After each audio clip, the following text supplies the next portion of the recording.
بسم اللہ الرحمن الرحیم۔ تمام دیکھنے اور سننے والوں کو السلام علیکم۔ بنی اسرائیل کے عابد پر زنا کی تہمت۔ حضرت ابن عباس حضرت کعب احبار رحمۃ اللہ علیہ سے نقل کرتے ہیں کہ انہوں نے بتایا کہ بنی اسرائیل میں ایک صدیق یعنی اول درجے کا ولی تھا جو عبادت میں ایک منفرد مقام رکھتا تھا۔ یہ ایک عرصہ دراز تک اپنی خانقاہ میں عبادت کرتا رہا۔ اس کے پاس روزانہ صبح و شام بادشاہ حاضری دیتا تھا اور یہ بادشاہ پوچھا کرتا تھا کہ آپ کی کوئی ضرورت ہے؟ تو وہ جواب دیتا، اللہ تعالیٰ میری ضرورت کو خوب جانتے ہیں۔ اللہ تعالیٰ نے اس کی خانقاہ پر انگور کی بیل اگائی تھی جو ہر روز ایک انگور اٹھاتی تھی۔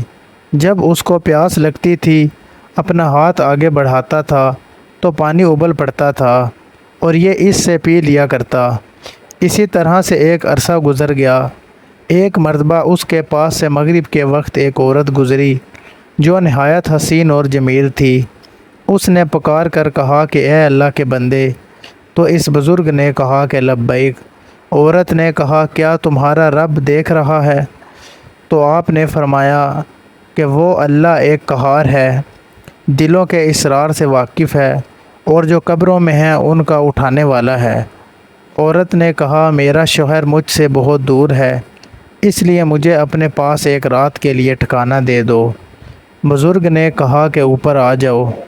پس جب وہ خانقاہ میں پہنچ گئی، کپڑے پھینک دیے اور ننگی کھڑی ہو گئی اور اس کے سامنے اپنا بدر ظاہر کرنا شروع کر دیا۔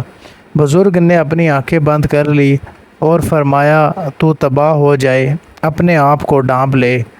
عورت نے جواب دیا تیرا کیا جاتا ہے، اگر تو آج رات مجھ سے فائدہ اٹھا لے۔ تو بزرگ نے اپنے نفس کو مخاطب ہو کر کہا کہ اے نفس تو کیا کہتا ہے؟ نفس نے کہا کہ اللہ کی قسم میں تو اس سے فائدہ اٹھاؤں گا۔ بزرگ نے نفس سے کہا تو تباہ ہو جائے، کیا تو گندک کے دوزخ کے کپڑے مانگتا ہے؟ میری عرصہ دراز کی عبادت ضائع کرنا چاہتا ہے۔ ہر زانی کی بخشش نہیں ہے، زانی کو دوزخ میں منہ کے بل پھینک دیا جائے گا۔ یہ ایسی آگ ہے جو بجھنے کی نہیں اور اس کا عذاب کبھی نہیں مٹے گا۔ میں ڈرتا ہوں کہ اللہ تعالیٰ تجھ پر ایسا ناراض ہو کہ پھر کبھی بھی راضی نہ ہو۔ لیکن اس کے نفس نے اس کو اس کے متعلق خوب بہکایا۔ تو بزرگ نے کہا کہ میں تیرے سامنے دنیا کی چھوٹی آگ پیش کرتا ہوں، اگر تو اس کو برداشت کر گیا تو اس رات اس لڑکی سے نفع مند کر لینا۔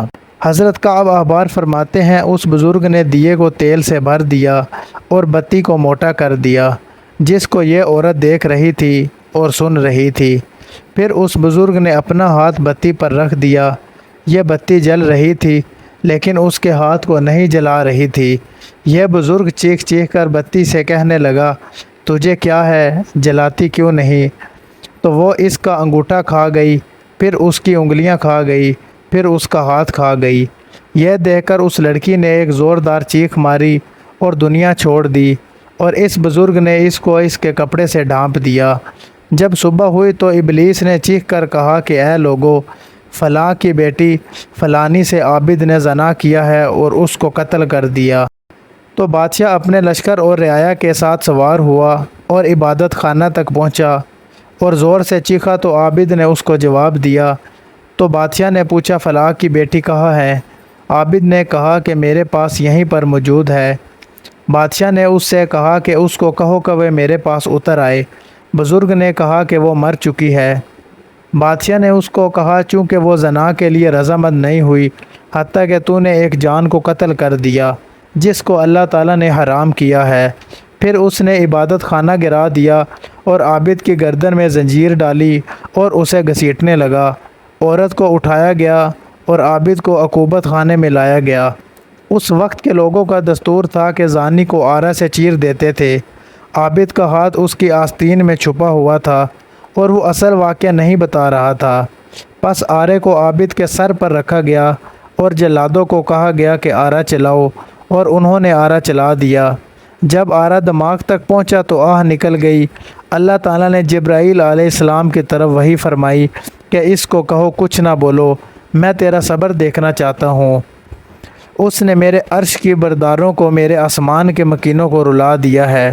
مجھے میرے غلبہ اور جلال کی قسم، اگر دوسری مرتبہ آہ نکالی تو میں آسمانوں کو زمین پر گرا دوں گا۔ تو اس نے کوئی آہ نہ نکالی اور نہ کوئی بات فرمائی، حتیٰ کہ اس کا انتقال ہو گیا۔ جب وہ فوت ہو گیا، اللہ تعالیٰ نے اس عورت میں روح لٹائی تو عورت نے کہا کہ اللہ کی قسم، یہ مظلوم ہو کر فوت ہوا ہے، اس نے زنا نہیں کیا تھا اور میں ابھی تک کنواری ہوں۔ اس کے بعد اس نے سارا واقعہ نقل کیا۔ تو جب انہوں نے اس کا ہاتھ نکالا تو جیسا لڑکی نے بتایا تھا جلا ہوا تھا۔ تو لوگوں نے کہا کہ اگر ہمیں علم ہوتا تو ہم اس کو کبھی نہ چیرتے۔ ابھی تو 2 ٹکڑے ہو کر زمین پر گر پڑا اور لڑکی جیسے پہلے مردہ تھی ویسے ہی ہو گئی۔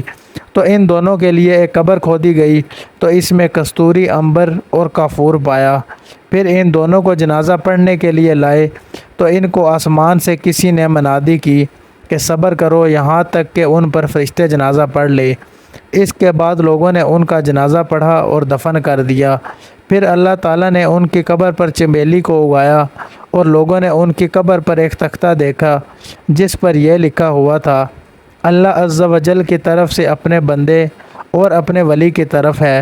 میں نے اپنے عرش کے نیچے ایک منبر لگایا اور اپنے فرشتوں کو جمع کیا۔ جبرائیل علیہ السلام نے خطبہ دیا اور میں نے فرشتوں کو گواہ بنایا کہ میں نے جنت الفردوس کی 50,000 عورتوں سے اس ولی کا نکاح کیا، اور میں اپنے فرما برداروں اور مقربین کو ایسے ہی انعام و اکرام سے نوازتا ہوں۔ اللہ تعالی ہم سب کو سمجھ کی توفیق و ہمت عطا فرمائے۔ ویڈیو اچھی لگی ہو تو چینل کو سبسکرائب ضرور کر دیں۔ جزاک اللہ۔